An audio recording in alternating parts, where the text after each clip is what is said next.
Hello, and welcome back to Infidelity Tales Lab. We're grateful for each view and comment. Tell us, from which country or city are you watching today? We enjoy connecting with our global audience. Now, let's dive into today's story. Chapter 1. Foundations of Glass. The day Victor Reeves proposed to Melanie Porter was the crowning achievement of his life. Not the millions he'd made transforming a failing construction company into Boston's premier real estate developer. Not the sprawling lakeside mansion in Sudbury that graced architectural magazines. Those were merely steps to winning her, the brilliant art curator whose smile lit up every charity gala in New England. Now, 15 years later, Victor stood at his office window, watching snow blanket the city. At 45, his dark hair showing distinguished silver at the temples, he remained as formidable as when he'd clawed his way up from nothing. The son of a janitor, Victor had learned early that the world belonged to those who seized it without remorse. "Mr. Reeves?" His assistant's voice crackled through the intercom. "Your 2 o'clock is here. Send him in, Denise." Mitchell Bennett entered with the cautious tread of someone delivering bad news. Victor had hired the private investigator 3 months ago, not out of suspicion, but opportunity. A business rival, Lawrence Kessler, had been making aggressive moves against Victor's company. Victor simply wanted ammunition. "You asked me to monitor Kessler's activities," Mitchell began, "but I found something else." Victor raised an eyebrow. "Go on. It's about Mrs. Reeves." The air in the room seemed to thin. Victor's face remained impassive, but his fingers tightened imperceptibly on his desk. "She's been meeting someone. Regularly. A man named Alexander Dunleavy." "The artist?" Victor asked, his voice betraying nothing. "Yes, sir. They've been intimate." Victor nodded once. "Show me." Mitchell handed over an envelope. The photographs inside told an unmistakable story. Melanie and Alexander in various stages of embrace. Hotel receipts, text messages, a timeline extending back nearly 7 months. "Continue your surveillance," Victor said calmly. "I want everything. Where they meet, what they discuss, their plans." "Sir, there's more." Mitchell hesitated. "They've discussed leaving. Together. And there's mention of taking certain assets with them."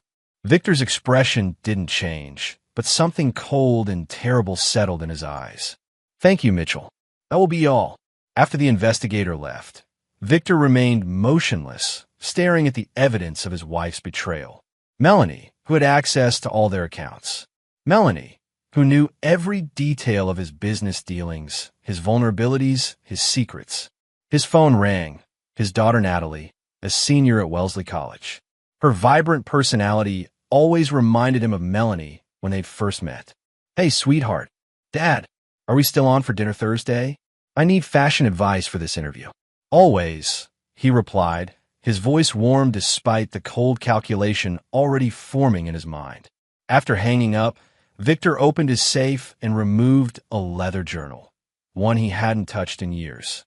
Inside were contingency plans for every possible disaster, business failures, political scandals, even kidnapping attempts. He'd never written one for this. It was time to start. He wouldn't merely survive this betrayal. Victor Reeves never just survived. Those who crossed him learned one immutable truth. He didn't fight to win. He fought to ensure his enemies never recovered. Victor looked at the calendar.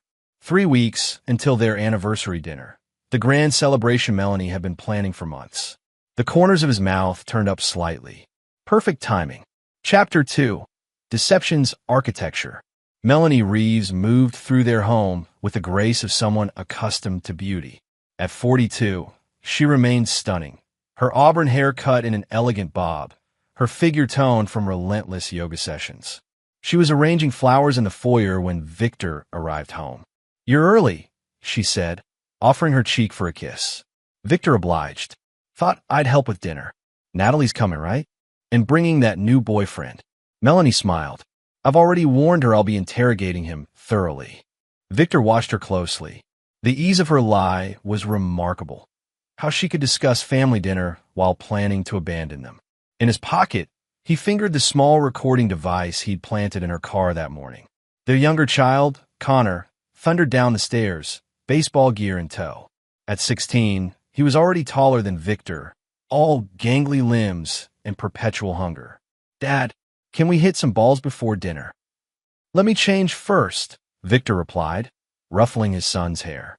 As he climbed the stairs to their bedroom, Victor mentally reviewed what he'd learned.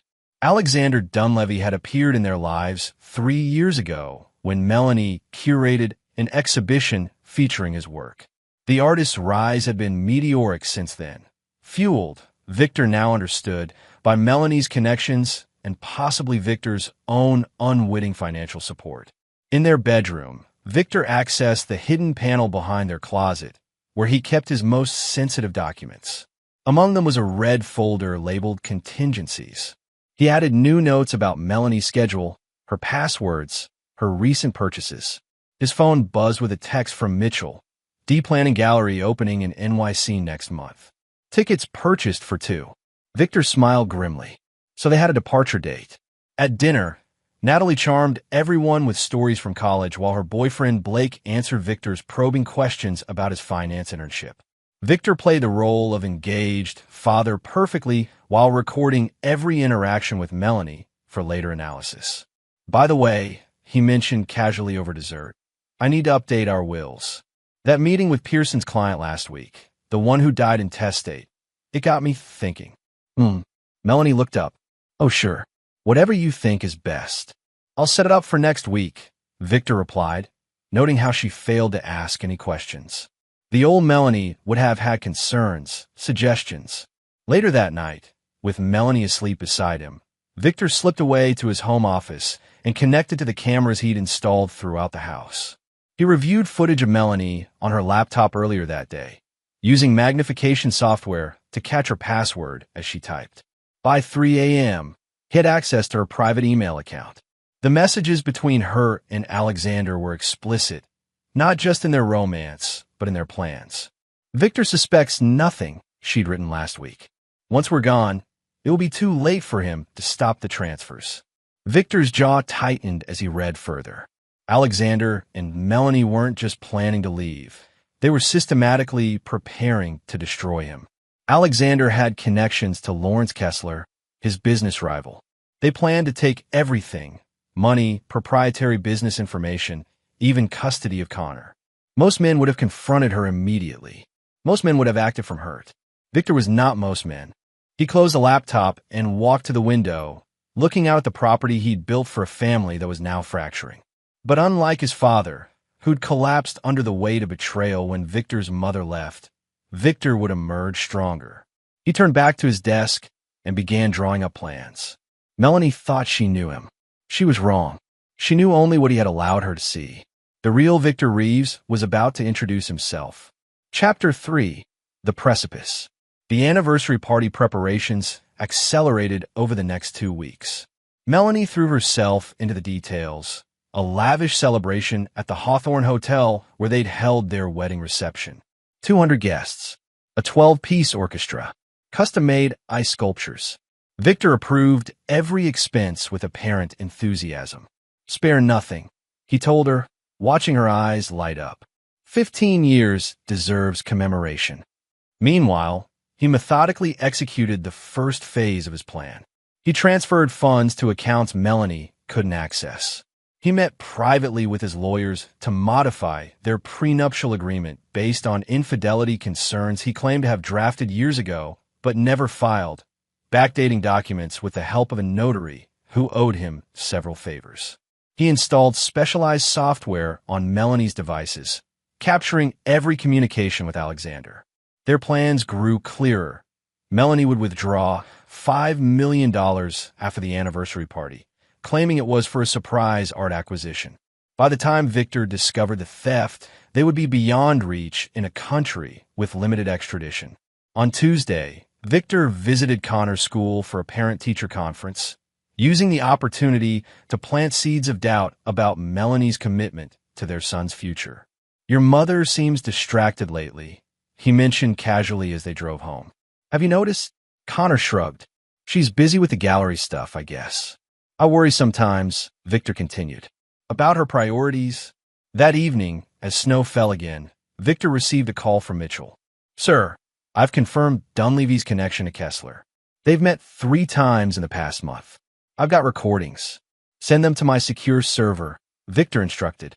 And Mitchell, I need you to deliver an envelope to Detective Warren Cox. He'll know what it means. The detective had been in Victor's pocket for years, useful for making problems disappear. The envelope contained evidence of Alexander's tax fraud, carefully manufactured by Victor's financial team, but convincing enough to warrant investigation. Friday brought Natalie home for the weekend. Victor took her to lunch at her favorite bistro. "How are things with you and Mom?" she asked, surprising him with her perceptiveness.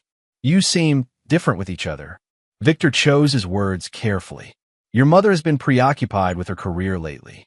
It's natural at certain points in a marriage. She missed my presentation last month," Natalie said quietly. "She promised to come." Victor covered his daughter's hand with his own. "I'm sorry, sweetheart. You know I would have been there if I could." "I know, Dad." She smiled. "You always show up." The seed planted itself perfectly. No accusations against Melanie, just contrast. Victor as the reliable parent, Melanie as increasingly absent. That night, Victor finalized the most crucial element of his plan. He contacted a security specialist he'd used for his corporate offices. "I need a comprehensive system installed, immediately and discreetly." "The usual parameters, Mr. Reeves?" "No," Victor replied. "Something different this time. Something theatrical." The night before the anniversary party, Victor stood in his study reviewing everything. The stage was set. All players were in position. Melanie's betrayal would not just be revealed. It would be enshrined in memory. His phone rang. It was Alexander Dunleavy. Victor smiled and answered. "Mr. Dunleavy, to what do I owe the pleasure?" I think we should meet," Alexander said, his voice tense. "About your wife." "Indeed." Victor's tone remained pleasant. "What an interesting suggestion. Tomorrow night, perhaps? I'm hosting a little gathering you might find illuminating." "This isn't a game, Reeves." "On that," Victor said, "we are in complete agreement." After hanging up, Victor poured himself a whiskey and raised it toward the photograph of his father on the wall, the man who'd taught him that weakness was unforgivable. "Watch and learn, old man," he murmured. "Watch and learn." Chapter 4. Clockwork Vengeance. The morning of the anniversary celebration dawned bright and cold. Victor woke early, watching Melanie sleep beside him.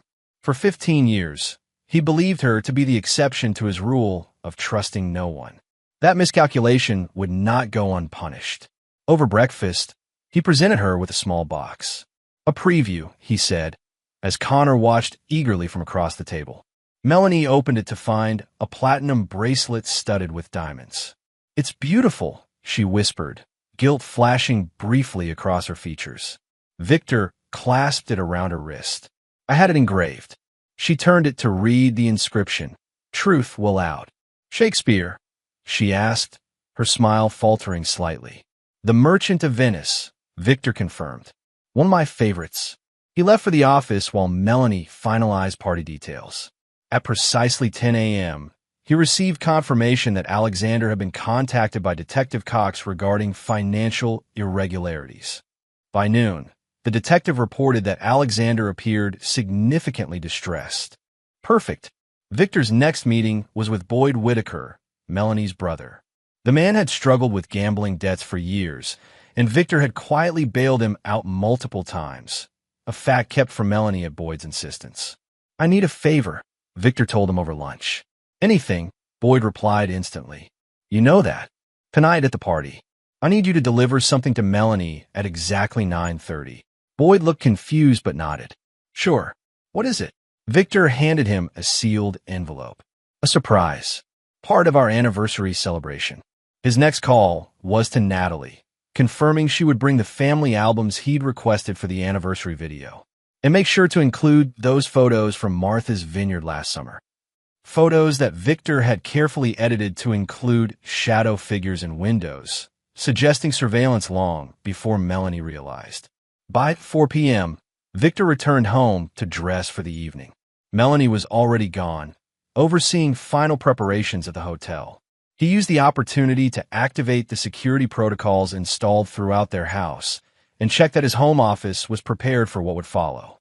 Detective Cox called again. Dunleavy's rattled. He tried to access his offshore account, the one you flagged for us.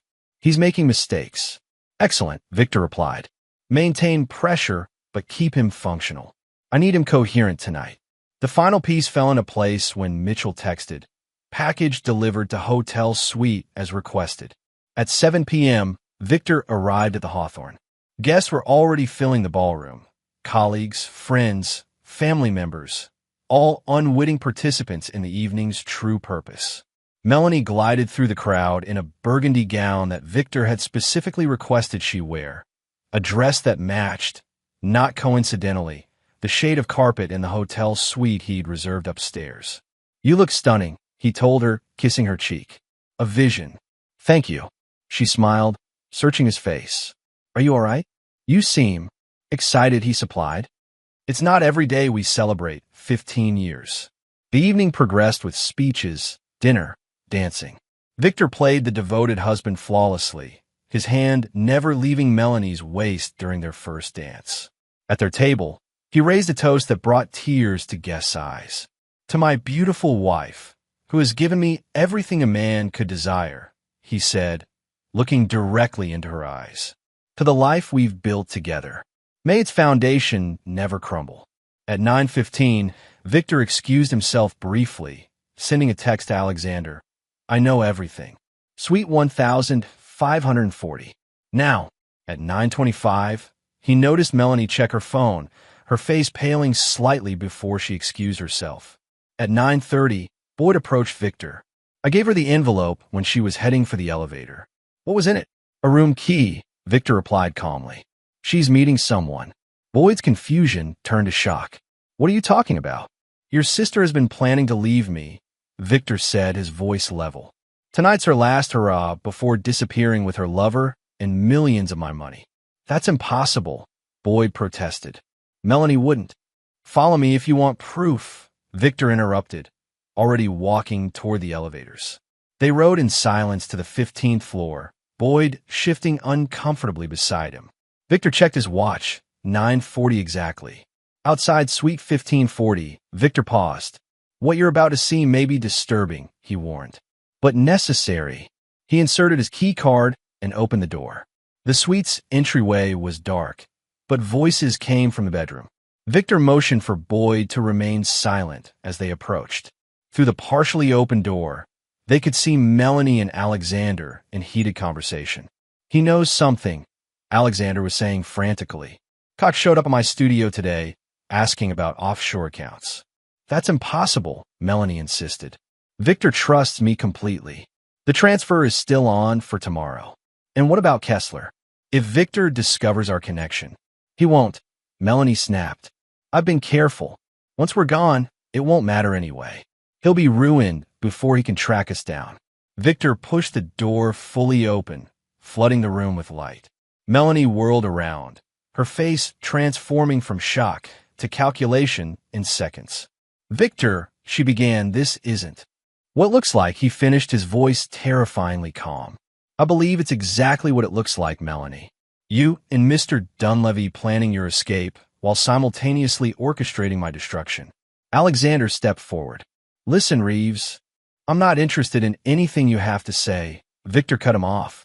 Except perhaps an explanation of your recent conversations with Lawrence Kessler regarding my company's proprietary development plans. The artist blanched. Boyd pushed past Victor. Mel, tell me this isn't true. Melanie's expression hardened. You don't understand, Boyd. Victor has everything. He's always had everything. I deserve my share. Your share, Victor repeated softly. Interesting choice of words for theft, conspiracy, and corporate espionage. He removed his phone and pressed a button. Instantly, the room's hidden speakers activated, playing recordings of Melanie and Alexander discussing their plans in explicit detail. You've been monitoring me? Melanie asked, outrage replacing shock. No, Victor corrected. I've been building a case. He turned to Boyd. Your sister isn't just leaving me. She's been selling information to my competitors, planning to empty our accounts, even arranged to frame me for tax fraud to prevent me from pursuing her. Boyd stared at his sister in disbelief. Mel, how could you? Oh, please, she spat. Victor's no saint. Do you know what he did to get where he is? The people he stepped on? The difference, Victor replied evenly, is that I never betrayed family. He pressed another button on his phone. The bedroom door swung fully open to reveal Detective Cox, standing there, with two uniformed officers.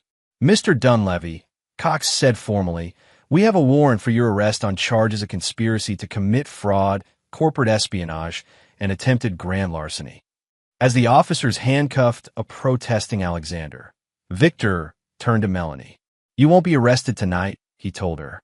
That would disrupt our anniversary party. But when you return home, you'll find your access to our accounts revoked, your studio locked, your belongings packed. You can't do this, she hissed. I already have, Victor replied. The prenuptial agreement you signed included an infidelity clause with specific penalties, all documented and witnessed years ago. Her eyes widened. That's not possible. I would have remembered. Would you? Victor stepped closer. Or did you simply sign what your loving husband placed before you? The realization dawned on her face. You forged documents. Prove it, he challenged softly. As Alexander was led away, Victor addressed the detective. When you search Mr. Dunleavy's studio, you'll find the evidence we discussed. Cox nodded. We'll be thorough, sir. Victor turned back to Melanie, whose face had transformed from defiance to calculation. You're forgetting our children, she said. They'll never forgive you for this. Victor smiled thinly. We'll see about that. He checked his watch. We should return to our guests. We have an anniversary video to present in 20 minutes. As they left, Boyd remained behind, staring at his sister with newfound understanding. You picked the wrong man to betray Mel. Her laughter followed them out. You have no idea what you've started, Victor. No, he replied calmly as the elevator doors closed. But I know exactly how it ends. Chapter 5, The Illusionist's Gambit. The remainder of the anniversary party unfolded like a masterful theatrical production. Victor guided Melanie back to their table, his hand firmly around her waist. To guests, a loving gesture. To Melanie, an unspoken warning. Smile, dear, he murmured. Your mascara's running. The anniversary video began playing on large screens throughout the ballroom, a chronological journey through their marriage. Childhood photos of both. Their wedding day. The births of Natalie and Connor. Family vacations. And then, subtle irregularities appeared. Photos of Melanie with Alexander at gallery openings. Victor's enhanced versions highlighting their closeness. Footage of Melanie entering hotels on days she'd claimed to be elsewhere. All presented with a narration that seemed innocent but carried double meanings. Melanie has always pursued her passions with single-minded determination.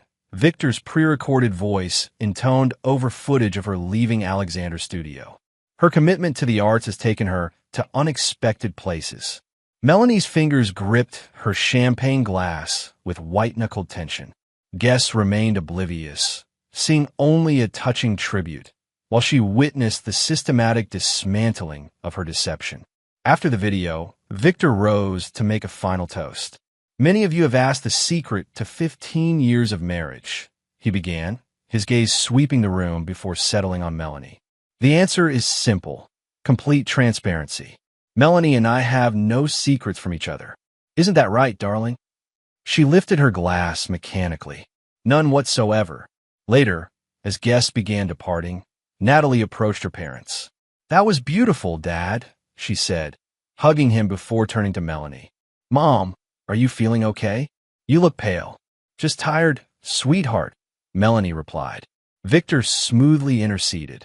Your mother's had a long day preparing everything. Perhaps you could drive her home? I need to stay and handle a few last details. Once they left, Victor summoned Mitchell to his side. Status. Dunleavy's being processed downtown, the investigator reported.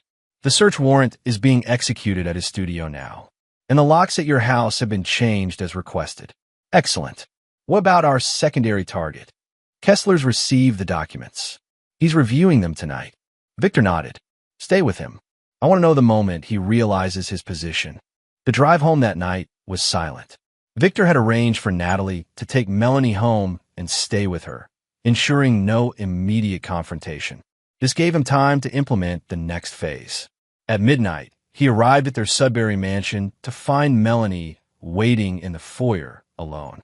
"Where's Natalie?" he asked.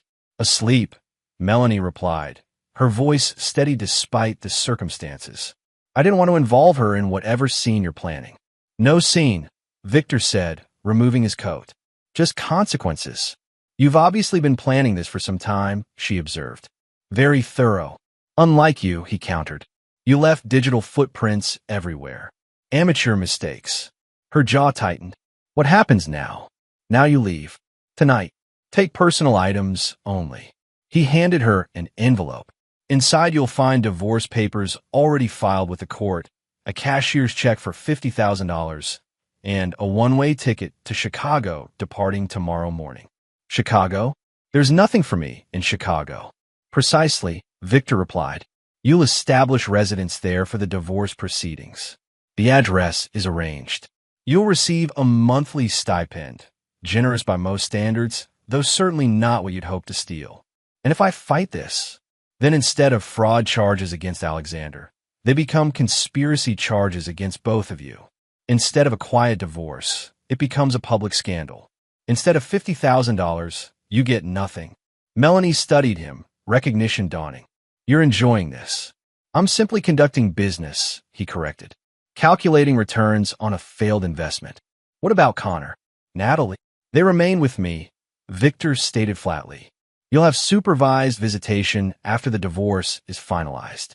Any attempt to contact them outside those parameters will result in immediate termination of your stipend." "You can't keep me from my children," she protested. "Actually, I can." Victor removed another document from his pocket. "Sworn affidavits from 3 of Connor's teachers regarding your absence from school functions. Records showing you missed Natalie's presentation while meeting Alexander. Credit card statements placing you at hotels during family emergencies. That's manipulation, not evidence. It's pattern establishment," he corrected, "and quite effective in family court." Melanie's composure finally cracked. "They'll hate you when they learn the truth." "What truth would that be?" Victor asked mildly. "That their mother chose an affair over their welfare? That she conspired with my business rival? That she planned to disappear with millions, leaving them behind?"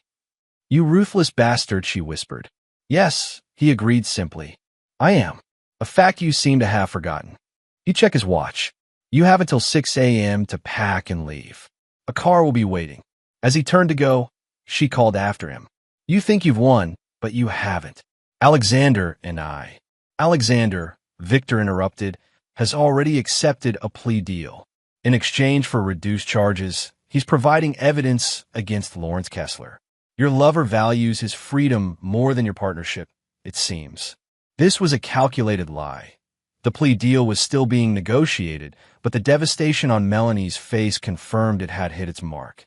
"Good night, Melanie," Victor said, heading up the stairs. "Do try to be quiet while packing. The children need their rest." The next morning, Victor woke Connor and Natalie himself. "Where's Mom?" Connor asked sleepily. Victor sat on the edge of his son's bed. "Your mother had to leave town unexpectedly.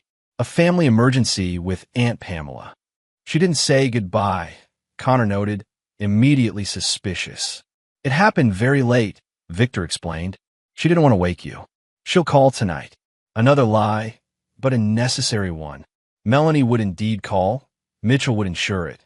But the conversation would be monitored and limited. Over breakfast, Victor received a text from Lawrence Kessler. "We need to meet." Immediately. The second phase was proceeding on schedule. By noon, Victor sat across from his business rival in Kessler's office. "These documents," Kessler began without preamble, sliding a folder across the desk. "Where did you get them?" "Does it matter?" Victor countered. "What matters is what they prove, namely, that your attempted corporate espionage has left evidence significant enough for a federal investigation." Kessler's face flushed. "Dunleavy approached me. I never sought him out. An irrelevant distinction to prosecutors," Victor noted, "but potentially relevant to me. What do you want, Reeves?" Victor smiled thinly. "The Burlington Street properties. All of them. Signed over to my holding company by end of business tomorrow." "That's extortion." "I prefer to call it negotiation," Victor replied. "Alternatively," These documents reached the SEC by morning. Kessler stared at him with naked hatred. The properties are worth 3 times what you offered last year. Yes, Victor agreed. And your freedom is worth considerably more. Choose wisely. When Kessler eventually nodded in defeat, Victor felt no triumph, only the cold satisfaction of inevitability. The pieces were falling precisely where he'd placed them. That evening, as promised, Melanie called to speak with the children. Victor monitored every word, his hand hovering over the disconnect button. "When are you coming home?" Connor asked her. Melanie's voice trembled slightly.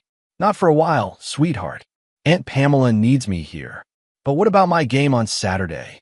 "I'm sorry," she said. "Your father will be there." Victor always was. After the children went to bed, Victor retreated to his study, reviewing the day's developments. Mitchell reported that Alexander had indeed accepted the plea deal, providing detailed testimony against Kessler. The artist studio had been thoroughly searched, yielding evidence planted weeks ago by Victor's team. Evidence that implicated Melanie far more deeply than reality warranted. Everything was proceeding according to plan, yet Victor felt oddly hollow. Not from doubt, he never doubted, but from a recognition that his revenge, while satisfying, was incomplete. Melanie had shown her true nature, but she still believed she understood the full scope of his response. She didn't. No one ever did. Chapter 6. Shadows and Substrates. 1 week after Melanie's departure, Victor implemented the 3rd phase of his plan.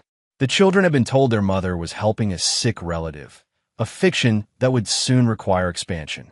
He arranged a family dinner with Boyd and his wife Teresa, knowing information would flow back to Melanie through this channel.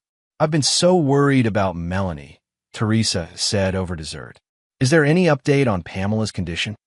Victor sighed heavily, his expression grave. "The doctors aren't optimistic.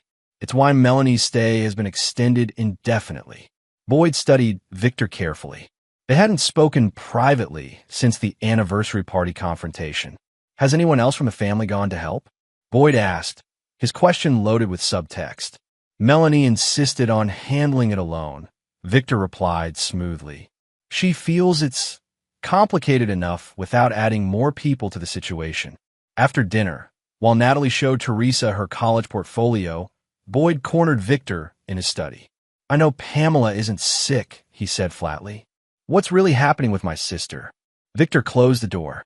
"Your sister is establishing residence in Chicago for divorce proceedings following her affair with Alexander Dunleavy and their conspiracy to defraud me of millions." Boyd flinched. "Does anyone else know?" "No, and they won't, provided Melanie follows the agreement." "This will destroy her," Boyd stated. "She made her choice," Victor countered. "Multiple choices, actually, each one moving her closer to this outcome." Boyd's expression hardened. "She's still my sister, and these are still my terms," Victor replied, his voice cooling. "Unless you'd prefer I pursue criminal charges? The evidence is substantial." The threat hung between them until Boyd looked away. "What do you need from me?" "Continue the story about Pamela's illness. Support whatever narrative Melanie creates during her calls with the children. In exchange, your gambling debts, all of them, disappear permanently." Boyd's face flushed with shame. "You know about those?" "I've always known," Victor said. "Just as I've always known about the money Melanie sent you from our accounts. The difference is I chose not to use that information until now." The next morning, Victor met with his legal team to finalize the divorce strategy. The lawyers expressed concern about potential challenges. Mrs. Reeves could claim coercion regarding the prenuptial amendment, one cautioned. "She could," Victor acknowledged. "But the notary will testify otherwise, as will the witnesses. And by then, the evidence of her conspiracy with Dunleavy will be public record. Still, courts tend to favor mothers in custody disputes." Victor smiled thinly. "Not mothers who abandon their children for lovers and criminal schemes." That afternoon, he received confirmation that Kessler had signed over the Burlington Street properties, prime downtown real estate Victor had coveted for years. The transaction was structured through shell companies. Phase 4 began with a seemingly innocuous call to Detective Cox. I need a favor, Victor said. Something discreet. Of course, Mr. Reeves. I want Dunleavy's studio thoroughly documented before evidence is removed. Every painting, sketch, and document. Especially any works featuring my wife. May I ask why? Insurance, Victor replied simply. The real purpose became clear 3 days later when Melanie's attorney contacted Victor's legal team requesting modifications to the divorce terms. My client finds the financial settlement inadequate given the length of the marriage and her contributions to Mr. Reeves' success. Victor authorized his attorney to present copies of select evidence. Not all, just enough to demonstrate the depth of documentation. Additionally, his lawyer added, we have cataloged extensive artwork by Mr. Dunleavy featuring Mrs. Reeves in compromising positions. Should this proceed to court, these would necessarily become public record. The next day, Melanie's attorney withdrew the objections. At home, Victor maintained perfect normalcy for the children. He attended Connor's baseball games, helped Natalie prepare her college applications, and ensured their routine remained uninterrupted despite their mother's absence. During Melanie's scheduled calls, he monitored every word, though she never deviated from the established narrative. Her voice grew increasingly strained as weeks passed, the isolation in Chicago wearing on her as intended. 2 months after her departure, Victor received an unexpected call from Alexander Dunleavy. We need to talk, the artist said without preamble. I have nothing to discuss with you, Victor replied coldly. It's about Melanie. She's not well. Victor paused. Elaborate. She's talking about exposing everything. Going to the press. She says she'd rather destroy you both than live like this. This development was not entirely unexpected, but its timing was concerning. The divorce wasn't yet finalized. Where is she now? At her apartment. I visited yesterday. I'm still technically on bail. Victor, she's desperate. And why are you telling me this? Victor asked. Your loyalty clearly lies with her. Alexander laughed bitterly. My loyalty is to myself. The plea deal spares me prison, but my career is finished. Galleries won't touch me. I have nothing left to lose. Melanie still does. Victor considered this. Stay away from her. I'll handle it. That evening, after the children were asleep, Victor called Melanie directly for the first time since she'd left. I understand you're planning something unwise, he said when she answered. Her laugh was brittle. Alexander told you. Of course he did. Whatever you're considering will only hurt the children, Victor said calmly. Don't pretend this is about them, she snapped. This has always been about your control, your ego. Perhaps, he conceded, but the consequences remain the same. Expose our situation publicly, and you lose everything, including any relationship with Natalie and Connor. They deserve to know what kind of man their father really is, and what kind of mother abandoned them for an affair. Victor countered. Think carefully, Melanie. You haven't seen a fraction of what I've prepared. The silence stretched between them. I can't live like this, she finally said, her voice breaking. Exiled, monitored, visiting my own children like a stranger. For a moment, something almost like sympathy stirred in Victor. Almost. You created this situation, he reminded her. But I'm not unreasonable. Maintain the established narrative, finalize the divorce without incident, and in 6 months, we could discuss revising the visitation schedule. It was a calculated offer, specific enough to provide hope, vague enough to maintain control. And if I agree, you receive an additional $20,000 per month. The stipend becomes permanent rather than contingent. And I don't release the more explicit evidence to Natalie and Connor when they turn 21. Her sharp intake of breath confirmed his suspicion. Her greatest fear wasn't public exposure, but losing her children's love. You wouldn't, she whispered. I would, he corrected, unless given sufficient reason not to. The next day, Melanie's attorney contacted Victor's legal team to accelerate the divorce proceedings. Phase 4 was complete. That evening, Victor sat in his study reviewing security footage from Melanie's Chicago apartment. Cameras installed before her arrival, monitoring her every move. On screen, she paced her living room, phone to her ear. He's won, Boyd. Her voice came through clearly. For now, Victor smiled. The qualifier was telling. Melanie still harbored hopes of eventual victory. She hadn't yet grasped the fundamental truth. Victor didn't fight battles. He orchestrated surrenders. His phone rang. Natalie, calling from college. Hey, Dad. I was thinking of visiting Mom next weekend. Is that okay? Victor stiffened. This was unexpected. Of course, sweetheart. I'll arrange the flights. After hanging up, he immediately called Mitchell. I need surveillance increased on my daughter at Wellesley. All communications monitored. Focus on any contact with her mother. You think Mrs. Reeves is trying to turn her? Mitchell asked. I think Melanie understands that Natalie is my weakness, Victor replied. And desperation breeds creativity. What Melanie didn't understand was that Victor had anticipated this move months ago. Natalie's devices had been compromised long before the anniversary party. Her seemingly spontaneous desire to visit her mother was anything but. Victor opened his laptop and reviewed recent exchanges between mother and daughter. Melanie had been careful. No direct accusations against Victor. No mention of the true circumstances. Instead, subtle suggestions of loneliness, oblique references to complicated adult situations. He picked up the phone again and dialed Detective Cox. I need a favor in Chicago. Chapter 7. Fractured Reflections. The Chicago wind cut through Victor's coat as he stood outside the apartment building where Melanie had been living for the past 3 months. He'd arrived ahead of Natalie, whose flight would land in 2 hours, giving him time for this unscheduled confrontation. Security footage had shown Melanie preparing for Natalie's visit with uncharacteristic energy, removing the sparse furnishings Victor had provided, replacing them with tasteful pieces that strained her limited budget, creating an illusion of normalcy. Victor had no intention of allowing that illusion to take root.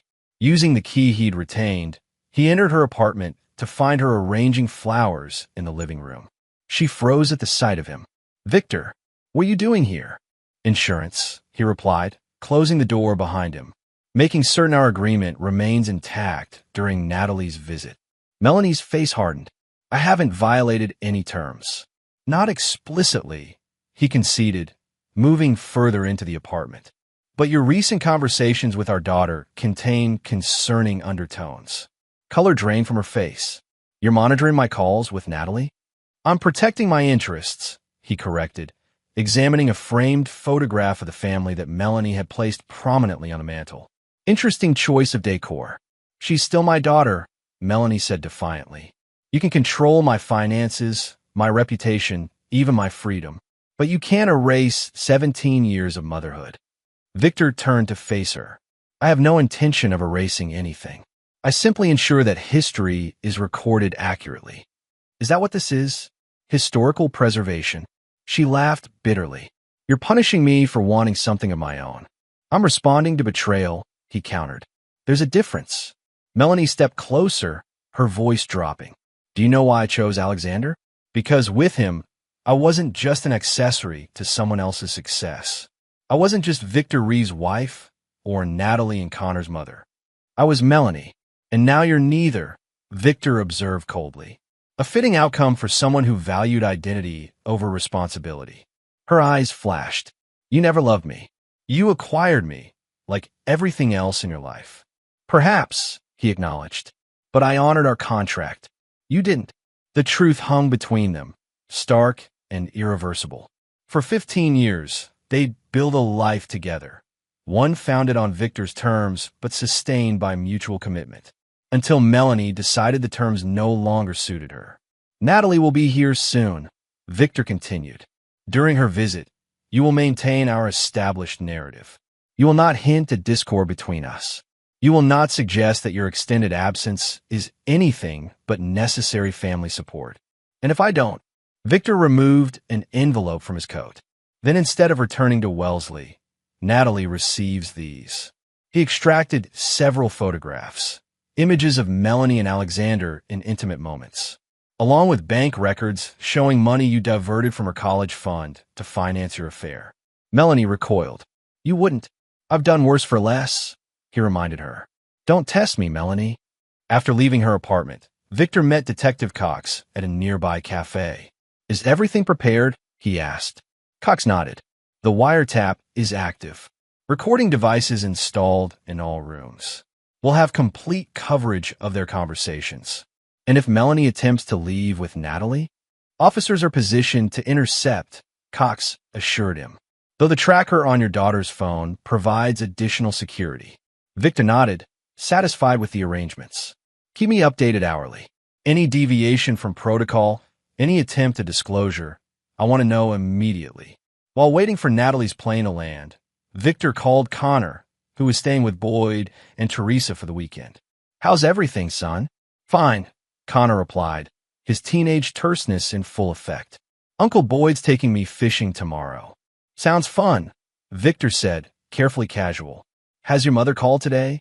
Yeah, this morning. She seemed weird. Victor tensed. Weird how? I don't know. Sad, I guess. She kept saying how much she misses us. Asked if we were okay without her. What did you tell her? Connor's voice hardened slightly. That we're fine. That you're taking care of everything. Victor smiled, recognizing the loyalty in his son's response. That's right. We're managing just fine. After hanging up, Victor received a text from Mitchell. Natalie landed. En route to apartment now. For the next 36 hours, Victor remained in his hotel room, monitoring transcripts of conversations between mother and daughter. Melanie adhered to their agreement, maintaining the fiction of her extended stay. Natalie seemed to accept the explanation, though occasional questions suggested lingering doubt.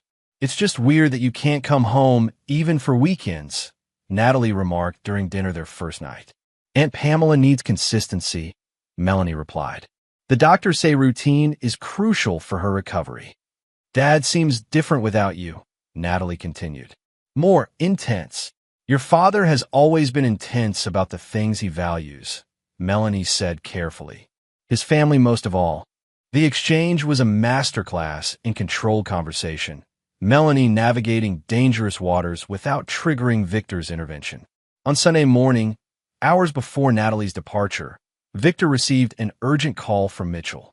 Sir, we have a situation. Mrs. Reeves just received a visitor.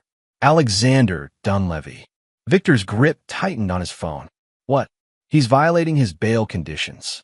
Yes, sir. And based on their conversation, it appears deliberate. They're planning something. I'm on my way, Victor said, already heading for the door. Have Cox ready to intervene. When he arrived at Melanie's building, he found Detective Cox waiting in the lobby. They're still upstairs, Cox reported. Based on the audio, Dunleavy is trying to convince her daughter that her mother is being forced to stay away from home. Has he mentioned our agreement specifically?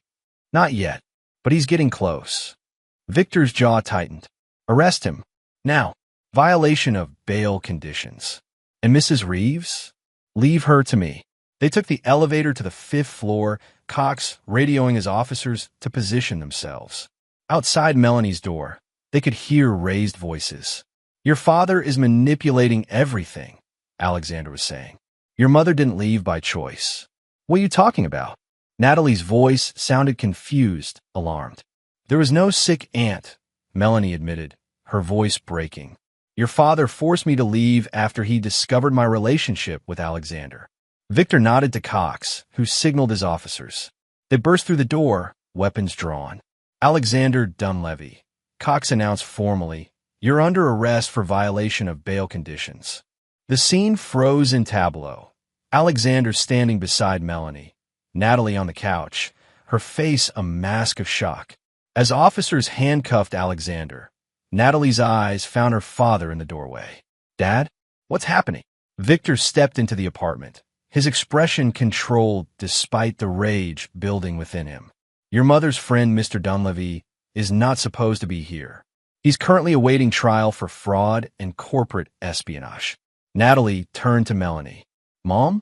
What is he talking about? Before Melanie could respond, Victor continued. I'd hoped to spare you this, Natalie, but it seems your mother has different priorities. Don't, Melanie pleaded. Victor, please. He ignored her. Your mother has been living in Chicago as part of our divorce proceedings, not caring for any sick relative. She chose to leave our family for Mr. Dunleavy, whom she's been involved with for some time. Natalie's expression crumpled. You've been lying to me? Both of you. I wanted to tell you, Melanie insisted, reaching for her daughter. But the terms of our agreement. Agreement? Natalie interrupted, pulling away. What agreement? The one your mother signed after I discovered her affair, Victor explained clinically, along with her plans to abscond with company funds. The terms were clear: maintain the established narrative or face criminal charges. This isn't how I wanted you to find out, Melanie said, tears streaming down her face. How did you want me to find out that my mother abandoned us? Natalie demanded, her voice rising. In a text? A phone call? As officers led Alexander away, Victor placed a hand on Natalie's shoulder. Let's get you back to the hotel. Your flight to Boston leaves in a few hours. No, she shrugged off his touch. I want to know everything. Right now. For the next hour, in Melanie's sparse living room, the truth unraveled in all its ugly complexity. Victor presented selected evidence of Melanie's betrayal: text messages, hotel receipts, financial transfers. He carefully omitted his own manipulations, presenting himself as the wronged party who had tried to protect his children from painful truths. Melanie attempted to counter with her own version, acknowledging the affair but highlighting Victor's controlling nature, the suffocation she'd felt in their marriage. He orchestrated everything, she insisted. The timing, the evidence, all of it designed for maximum damage. Because you gave me cause, Victor replied evenly. Everything that's happened is the direct result of your choices, Melanie. By the time they finished, Natalie sat rigidly between her parents, her face tear-streaked but composed. I want to go home, she said finally. Not to the hotel, not to Boston. Home to Sudbury. Victor nodded. I'll arrange it. On the private flight back to Massachusetts, Natalie remained silent, staring out the window. Victor respected her space, reviewing work documents until she finally spoke. Did you ever love her? He looked up, considering the question carefully. I believed I did. That's not an answer. It's the only one I have, he replied honestly. Your mother was everything I thought I wanted. Until she wasn't. Natalie studied him. You're not even angry, are you? Not really. It's like you've been playing chess the whole time. Victor set his papers aside. Anger is unproductive. I prefer resolution. Is that what this is? Resolution? It's justice, he corrected. Actions have consequences. Your mother chose her path, knowing the risks. Natalie shook her head. It's punishment, Dad. Don't pretend it's anything else. When they landed, Natalie asked to be taken directly to Boyd's house rather than home. I need to see Connor, she explained. He deserves to hear this from me, not from strangers. Victor agreed, respecting her decision while recognizing its implications. The controlled narrative he'd maintained was unraveling. Within hours, both children would know the truth, or at least the version of truth he'd allowed to emerge. That night, alone in his study, Victor received a call from Boyd. The kids are staying with us tonight, his brother-in-law said without preamble. They need space to process. Understandable, Victor replied. How much does Connor know? Everything Natalie knows, Boyd said, which I suspect isn't actually everything. Victor ignored the implication. Tell them I'm here when they're ready to talk. After hanging up, he called Mitchell. I need you to monitor Boyd's house. All communications, movements. Are you expecting problems, sir? I'm insuring against them, Victor corrected. Now that the children know a version of the truth, Melanie may attempt direct contact. As midnight approached, Victor stood at his study window, contemplating the accelerated timeline. The controlled dismantling of Melanie's life had been disrupted, forcing adaptations to his strategy. Not ideal, but manageable. His phone chimed with a text from Detective Cox, Dunleavy talking. Claims evidence against him was planted. Requesting deal for full disclosure. Victor smiled thinly. Let him talk. The evidence trail had been constructed too carefully, corroborated too thoroughly. Alexander's desperate accusations would only appear self-serving. Another text arrived, this one from a number he didn't recognize. When he opened it, his blood chilled. I know what you did to Frank Donovan. Proof arriving tomorrow. A friend. Frank Donovan. The name Victor had buried a decade ago. The contractor who disappeared after threatening to expose corners cut on Victor's earliest development projects. The man whose family still believed he'd abandoned them for parts unknown. Victor stared at the message, an unfamiliar sensation coursing through him. Not fear exactly, but recognition. Someone else had been playing chess all along. Chapter 8. Tectonic Shifts. By Monday morning, Victor had identified the source of the mysterious text, a burner phone purchased in Chicago 3 days earlier. The timing suggested Melanie's involvement, but the reference to Frank Donovan indicated deeper research. Someone had been digging into Victor's past. Someone with resources and motivation. He arrived at his office earlier than usual, instructing his security team to intensify surveillance on Melanie, Alexander, and Lawrence Kessler. Any of them might have orchestrated this countermove. Denise greeted him with her usual efficiency. "Mr. Reeves, your 9 o'clock with the Burlington Street investors is confirmed. Also, you have a package that arrived by courier this morning." Victor froze. "What kind of package?" "Just a large envelope. I've placed it on your desk with the morning mail." Inside his office, Victor examined the unmarked manila envelope without touching it. Standard size, no visible irregularities.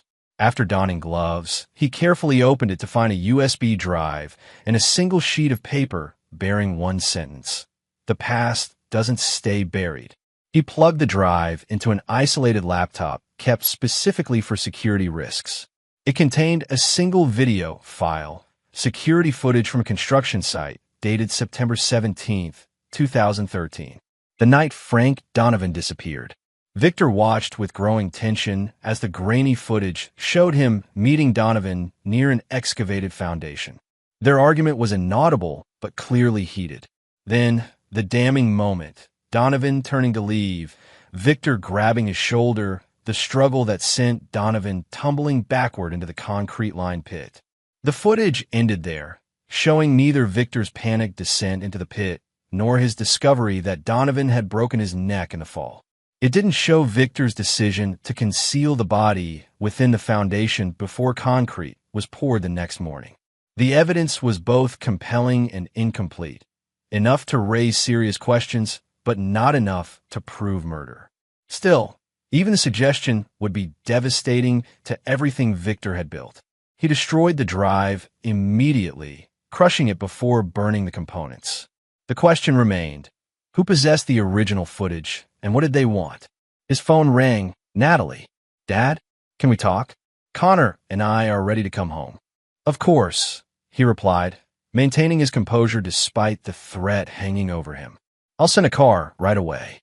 While waiting for his children, Victor initiated containment protocols. He called his head of security, authorized unlimited resources to identify the source of the footage, and instructed his legal team to prepare responses to potential accusations regarding Donovan's disappearance. By noon, Natalie and Connor were seated across from him in the family room, their expressions reflecting different aspects of the same trauma. Natalie's eyes showing betrayal, Connor's anger. "I want to hear your side," Natalie began. "The whole truth." Victor chose his words carefully. "Your mother and I have had problems for some time. She found comfort with someone else. Someone who encouraged her to take actions that would have harmed our family financially and legally. So you exiled her," Connor stated flatly. "Cut her off from everything." "I protected what was ours," Victor corrected, "including your futures." "By lying to us," Natalie countered. "By shielding you," he insisted, "until I could find a way to explain the situation without destroying your relationship with your mother." Connor's jaw tightened. "She abandoned us. What relationship is there to destroy?" "She didn't abandon you," Victor said, surprising himself with this moment of fairness toward Melanie. "She made poor choices regarding our marriage, but she never stopped loving you." The concession was calculated, a demonstration of reasonableness that would contrast with whatever accusations might soon emerge against him. "I want to see her," Connor announced suddenly. "In person, not these stupid monitored phone calls." Victor nodded. "That can be arranged. Without you controlling everything," Natalie added. "An actual conversation without scripts or surveillance." This presented complications, but refusing would only deepen their suspicions. "I'll make the arrangements." After the children retreated to their rooms, Victor received another text from the unknown number. "The Donovan footage is merely a sample. Meet to discuss terms. Pier 14, midnight. An obvious trap," but unavoidable. Whatever leverage this unknown adversary possessed, Victor needed to assess it directly. He spent the afternoon preparing, reviewing security measures at his home, ensuring the children would remain safe during his absence, and arranging discreet backup for the meeting. At 6 p.m., Mitchell called with news. "We've traced recent communications between Mrs. Reeves and Lawrence Kessler," he reported. "Multiple calls in the past week, including a meeting yesterday. The alliance made strategic sense. Both have been damaged by Victor's machinations. Together, they might have resources to threaten his empire. Continue monitoring," Victor instructed, "and place additional surveillance on Kessler's properties." At 11:30 p.m., Victor arrived near Pier 14, instructing his security team to maintain distance. The industrial waterfront was deserted, illuminated only by scattered security lights. Precisely at midnight, a figure emerged from shadows at the pier's end, a woman, her face obscured. As Victor approached cautiously, recognition dawned. Not Melanie, not one of Kessler's associates. Pamela Porter, Melanie's supposedly ill sister. "Hello, Victor," she said, her voice carrying on the cold air. "Thank you for coming." "Pamela," he acknowledged. "I assumed the fiction of your illness was convenient for multiple purposes." She smiled thinly. "My sister needed an alibi. I needed time to research your vulnerabilities." "And now you believe you've found one," Victor noted. "The Donovan matter, among others," she confirmed. "I've spent months compiling evidence of your more questionable business practices. Donovan is merely the most dramatic example." Victor studied her with new respect. While he'd focused on Melanie, Alexander, and Kessler, this overlooked sister had been methodically building a case against him. "What do you want?" he asked directly. "Justice for my sister," Pamela replied. "The divorce agreement rewritten on fair terms. Full restoration of her parental rights. No further interference in her life. Or the evidence goes to the authorities. All of it." Victor considered his options carefully. "The Donovan footage is circumstantial at best. An unfortunate accident that I handled poorly, not murder. Perhaps," Pamela conceded. "But combined with documented safety violations at 3 other development sites, financial irregularities in city contract bids, and your systematic harassment of Melanie since your separation, it creates a compelling narrative." "You've been thorough," Victor acknowledged. "I learned from watching you," she countered. "How you dismantled my sister's life piece by piece. The same meticulous attention to detail, just without your resources. And if I agree to your terms, what guarantee do I have that this evidence won't emerge later?" Pamela removed an envelope from her coat. "A contract, drafted by my attorney. It establishes a trust that holds all evidence to be destroyed upon fulfillment of the specified conditions." Victor took the envelope without opening it. "I'll need time to review this." 24 hours, Pamela stated firmly. "After that, everything goes to the district attorney." As they parted ways, Victor felt a grudging admiration for this unexpected adversary. She had identified his vulnerability with precision, not his business empire or even his freedom, but his carefully cultivated legacy. The public exposure of Frank Donovan's death would irreparably taint everything he'd built. Back home, Victor reviewed the contract with cold calculation. The terms were straightforward. Melanie would receive 30% of their marital assets, unrestricted visitation with the children, and complete autonomy in her professional life. In exchange, all evidence of Victor's past transgressions would be sealed permanently. He called Mitchell. "I need complete information on Pamela Porter's movements for the past 6 months. Every meeting, every call, every financial transaction. Do we consider her hostile?" Mitchell asked. "Extremely," Victor confirmed, "and more dangerous than her sister ever was." Throughout the night, Victor formulated countermeasures. By dawn, he developed a dual strategy, appearing to negotiate while systematically undermining Pamela's position. His first call was to Boyd. "I need your help with Pamela," he said without preamble. "My wife's sister?" Boyd asked, confusion evident. "What about her?" "She's inserted herself into the situation between Melanie and me. I need to understand her vulnerabilities." Boyd hesitated. "Pamela has always been protective of Melanie, even as children. That's not what I'm asking, Victor pressed. I need leverage. Jesus, Victor, Boyd said, audibly uncomfortable. Haven't you done enough? This isn't about punishment anymore, Victor explained. It's about protection, mine and the children's.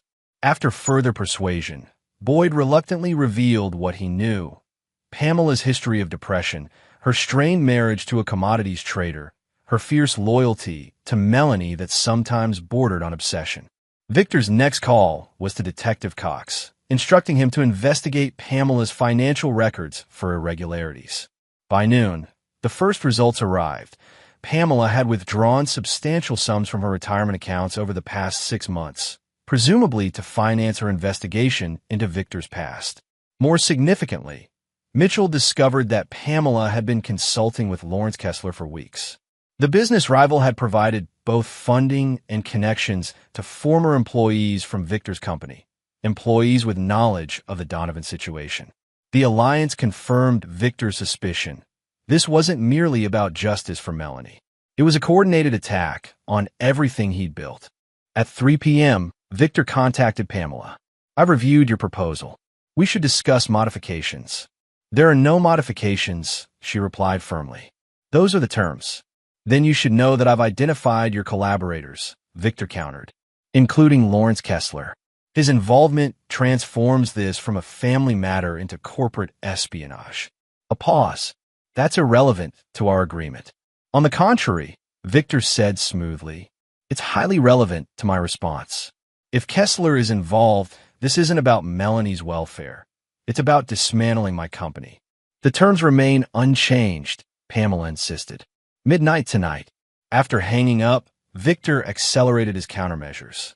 He instructed his legal team to file preemptive motions regarding potential slander and corporate espionage. He authorized security protocols that would immediately lock down all company servers if allegations became public. Most crucially, he contacted 3 board members of Kessler's company, revealing evidence of their CEO's involvement in potential blackmail and suggesting this reckless behavior warranted review of his leadership. By evening, Victor received confirmation that Kessler had been called to an emergency board meeting. The pressure was beginning to fracture the alliance against him. At 10 p.m., with 2 hours remaining before Pamela's deadline, Victor received an unexpected visitor, Alexander Dunleavy. Your security let me through, the artist explained, standing uncomfortably in Victor's foyer. I told them it was urgent. Indeed, Victor studied him coldly. What could possibly be urgent between us? Pamela Porter, Alexander said simply. She's unstable. This vendetta against you, it's gone beyond helping Melanie. Victor's interest sharpened. Explain. She's not just gathering evidence. She's manufacturing it, pressuring former employees to corroborate stories that aren't entirely true, editing surveillance footage. Why are you telling me this? Victor asked, suspicion evident. Alexander looked away. Because I still care about Melanie. And this path Pamela's on, it doesn't end well for anyone. Including you, Victor noted. If falsified evidence is presented to authorities, your testimony becomes compromised. There's that too, Alexander admitted. I've made enough mistakes. I don't need perjury added to the list. Victor considered this unexpected ally carefully. What exactly has Pamela altered? The Donovan footage. The original showed the fall clearly as an accident. The version she's prepared to release has been edited to appear more deliberate. This information changed everything. If Pamela was manipulating evidence, her entire case could collapse under scrutiny.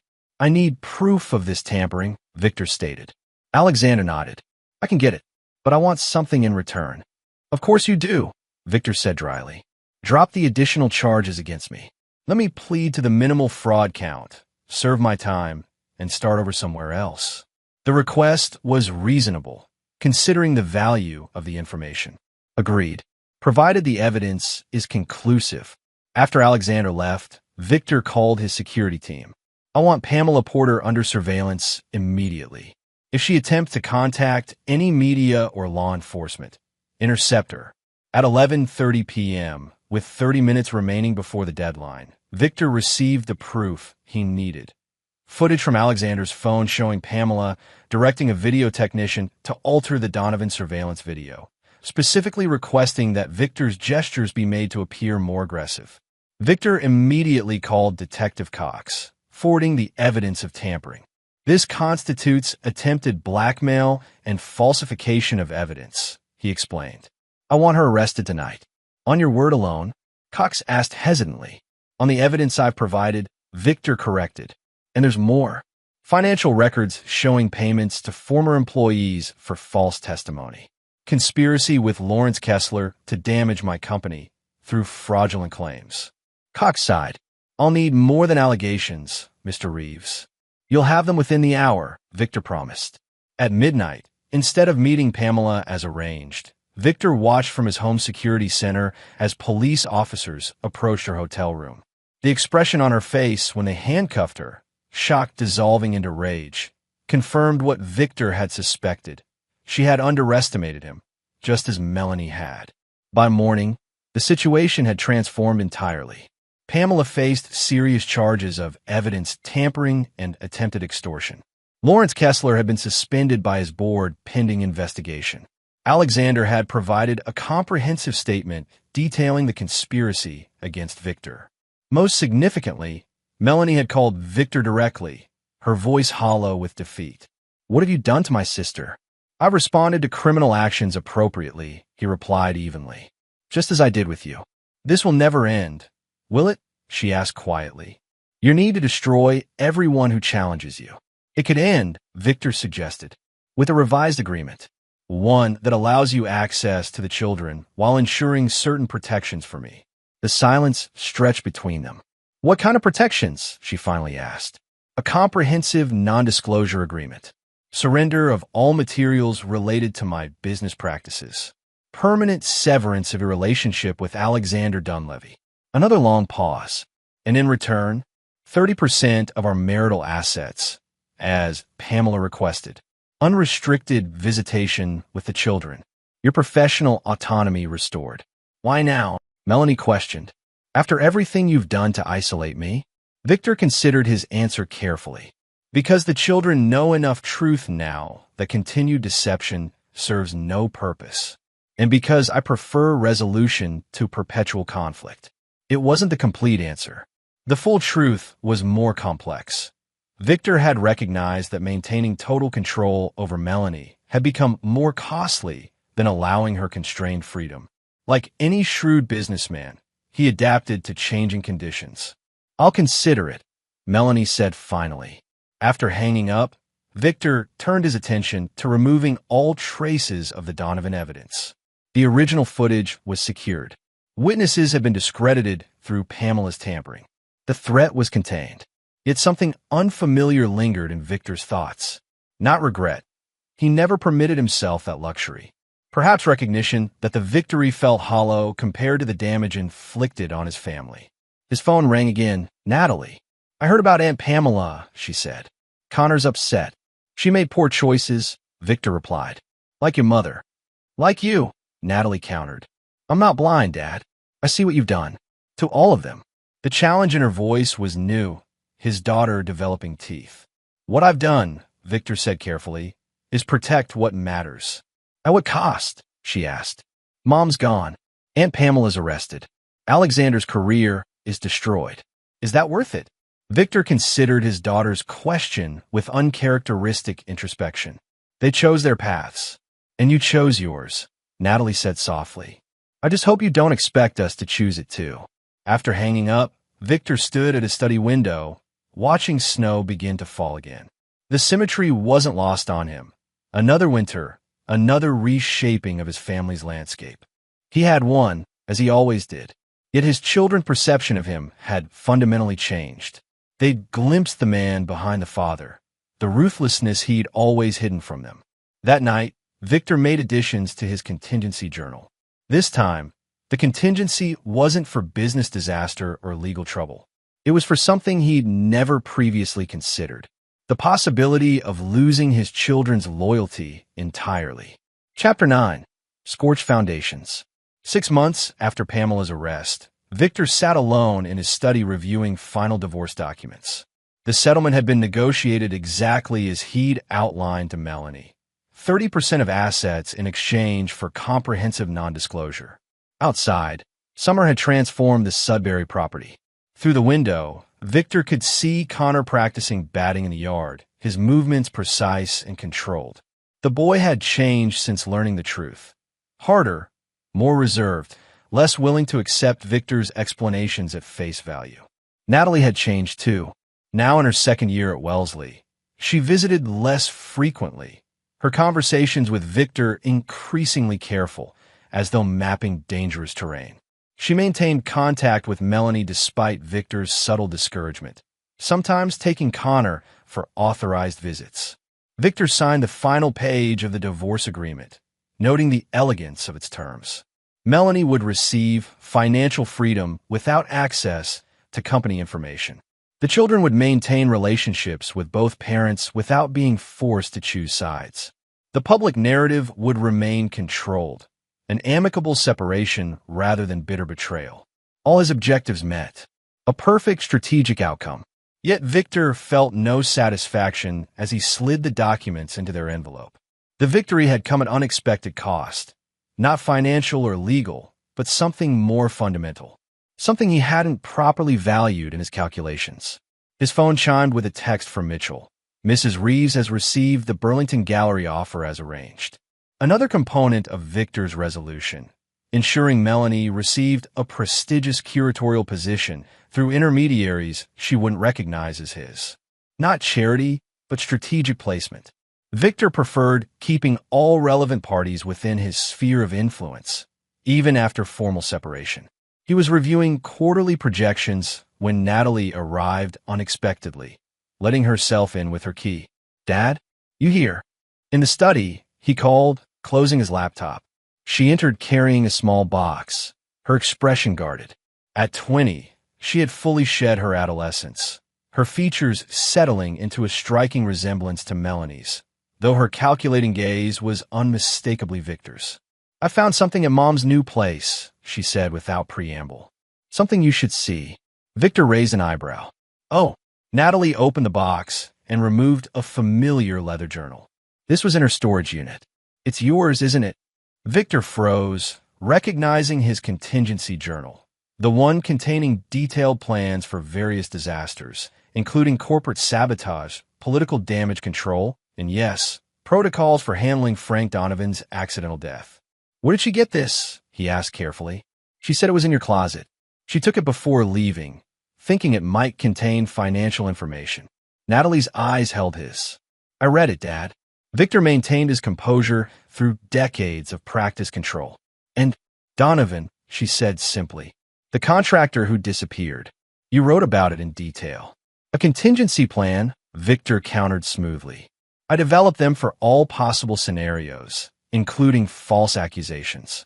"The plan was created before he disappeared," Natalie pointed out, "and it describes exactly what happened afterward." Victor assessed his options rapidly. Denial would insult Natalie's intelligence. Full confession would be legally dangerous. Partial truth might preserve what remained of their relationship. "Donovan's death was an accident," he said finally. "My response to it was professionally calculated rather than morally sound." "You concealed a man's death," Natalie stated flatly. "Left his family wondering for years." "Yes," Victor acknowledged, seeing no benefit in further deception. "I made a decision based on protecting what I'd built, for myself and eventually for you and Connor." Natalie set the journal on his desk. "Mom doesn't know what's in here. She never read it, but I did." The significance settled between them. Natalie had discovered damning evidence against her father, but chosen not to share it with Melanie, who could have used it in their divorce negotiations. "Why bring it to me?" Victor asked. "Because I need to understand," she replied, her voice tight with controlled emotion. "Not just what you did, but who you are. The man who raised me to believe in honesty while building his life on calculated deceptions." Victor leaned back in his chair, studying his daughter. The moment required absolute precision. Not manipulation, but genuine connection, something he'd rarely prioritized. "I'm exactly who I've always been, Natalie. Someone who identifies objectives and achieves them, through whatever means necessary. He paused. The difference is that you now see methods previously hidden from you. Methods, she repeated incredulously. Is that what you call destroying Mom? Or what happened to Donovan? I call them necessary responses to threats, Victor stated calmly. Your mother conspired with Alexander and Kessler to take everything. Not just money, but you and Connor as well. Donovan threatened projects that employed hundreds and supported your future. So the ends justify any means? Natalie challenged. Not any means, Victor corrected. Calculated ones. Proportional response. Natalie laughed bitterly. There is nothing proportional about what you did to Mom. You systematically dismantled her life piece by piece.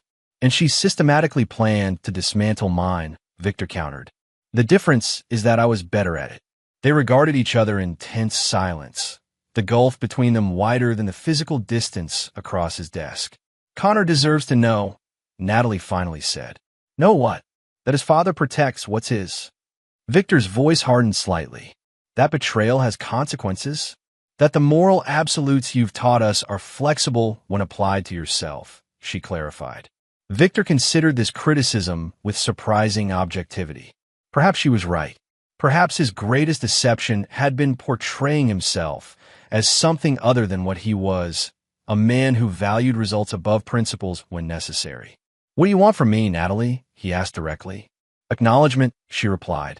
That what you did went beyond protection into vengeance. That you enjoyed watching Mom suffer. The accusation struck with unexpected force because it contained truth Victor rarely acknowledged, even to himself. There had been satisfaction in Melanie's systematic downfall. Not just strategic accomplishment, but emotional gratification. Perhaps, he conceded finally. Does that change anything? It changes how I see you, Natalie said quietly. And it changes what I'll tell Connor. Victor tensed. What exactly do you intend to tell him? The truth. That you're brilliant and protective and sometimes ruthless. That Mom made terrible choices, but didn't deserve everything that happened afterward. She met his gaze steadily. That we should love you without idealizing you. The assessment was fair, more fair than Victor might have expected given what Natalie had discovered. He recognized in her something valuable, the ability to see clearly without allowing emotion to distort judgment. His strategic mind with perhaps a measure of compassion he'd never cultivated. In the journal, he asked, nodding toward it. I'll keep it, Natalie decided. Insurance that you'll allow Mom to rebuild her life without interference. That you'll respect our relationships with her. That whatever scorched earth policy you've implemented stops now. Victor smiled slightly, recognizing the elegant simplicity of her approach. Using leverage to ensure compliance. Perhaps you're more like me than you realize. The difference, Natalie countered, is that I'm using it to protect everyone, not just myself. As she left, taking the damning journal with her, Victor remained at his desk, contemplating this new reality. His daughter had effectively negotiated a détente that his ex-wife, her sister, and his business rivals had failed to achieve. The evening brought Connor home from baseball practice, sweaty and subdued. Victor found him in the kitchen, methodically assembling a protein shake. Good practice? Victor asked. Connor nodded without elaborating. The easy conversation they'd once shared had been another casualty of recent events. Your sister visited earlier, Victor mentioned casually. Connor looked up. Yeah? What did she want? To establish boundaries, Victor replied honestly, and to ensure equilibrium moving forward. Whatever that means, Connor muttered. Victor studied his son, 16 now, physically nearly a man, but emotionally still navigating the collapse of his family structure. It means, Victor explained carefully, that while the divorce is finalized, the aftermath doesn't need to be destructive. Your mother will have her gallery position. You and Natalie will maintain relationships with both of us. And past conflicts remain in the past. Connor's expression remained skeptical. Until someone crosses you again. The observation was astute. Victor had never been one to forgive transgressions, a trait both children had now recognized. My methods protect what I value, Victor stated. They always have. Including us? Connor asked, surprising Victor with his directness. Especially you, Victor confirmed. Everything I've done has been to secure your future.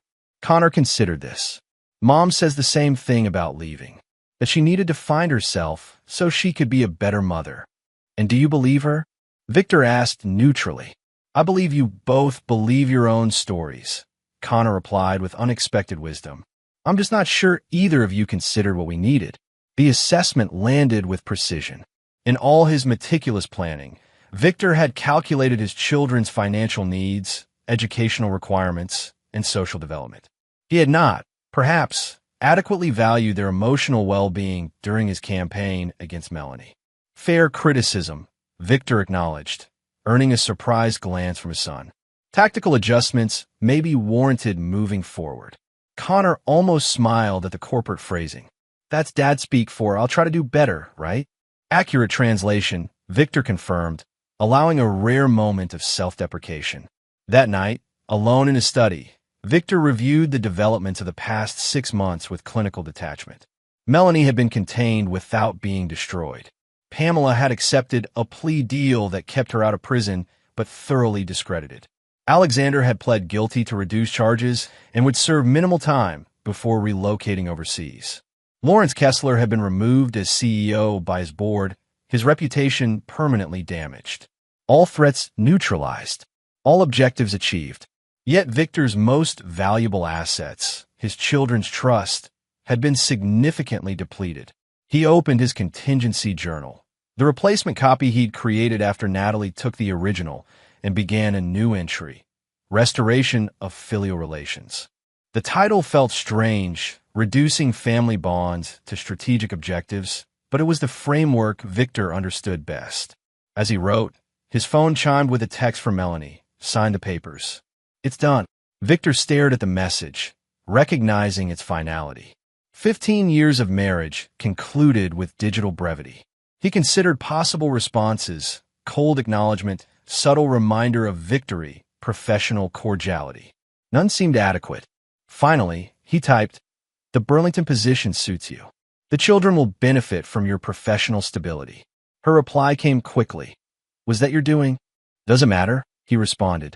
After a long pause, "I suppose not. The outcome benefits us all." Victor set down his phone, contemplating the exchange. They had reached an equilibrium of sorts. Not peace or reconciliation, but a sustainable arrangement that protected what both valued most. The next morning brought news that Natalie had arranged for Connor to spend the weekend at Melanie's new apartment, the first unsupervised visit since the separation. Victor received this information without objection, recognizing it as implementation of the boundaries Natalie had established. When Connor left Friday afternoon, duffel bag over his shoulder, Victor walked him to the car. "Call if you need anything," he said simply. Connor nodded. "I will." Then, surprisingly, "You're not going to warn me about what I might say to Mom? Or give me a script?" "No," Victor replied. "I trust your judgment."